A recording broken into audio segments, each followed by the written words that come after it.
মৰাণত হাতত মেচিন লৈ আৰক্ষীৰ ব্যাপক তালাচী অভিযান ৩১ ডিচেম্বৰ আৰু নৱবৰ্ষৰ উপলক্ষে নিশা মৰাণ আৰক্ষীৰ ব্যাপক তালাচী অভিযান কঠোৰ হৈছে প্ৰশাসন ৰাজ্যত দিনক দিনে বৃদ্ধি পাই আহিছে পথ দুৰ্ঘটনা মৰাণ নগৰত ট্ৰেফিক তিনিআলি থোৰাপান কৰি যান বাহন চলোৱা হেলমেট পৰিধান নকৰাকৈ বাইক চলোৱা সিট বেল্ট নলগোৱাকৈ গাড়ী চলোৱা চালকসকলক জৰিমনা বিহে আৰক্ষী আৰু আবকাৰীয়ে আনহাতে নথিপত্ৰবিহীন যান বাহনৰ গৰাকী আৰু চালকক জৰিমনা বিহে আৰক্ষীয়ে আমি এতিয়া আগন্তুক 31st জুন বছৰৰ কাৰণে আপোনাৰ ড্ৰিংক এণ্ড ড্ৰাইভ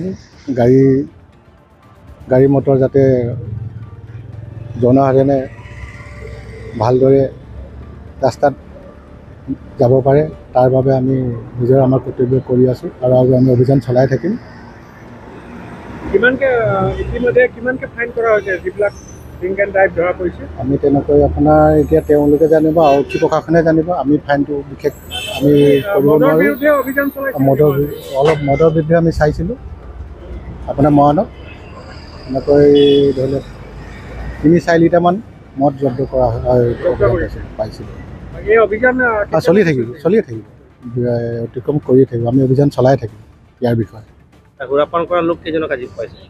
সুৰাপান কৰা লোকক তেনেকৈ বিশেষ এতিয়া তেওঁলোকে গম পাব যিবিলাক এনে ড্ৰিংক এণ্ড ড্ৰাইভাৰ এতিয়া হেৰি কৰি আছে তেওঁলোকেহে গম পাব। আমি লগত আৰক্ষী আছে লগত আপোনাৰ মৰাণ আৰক্ষী চকী হয়।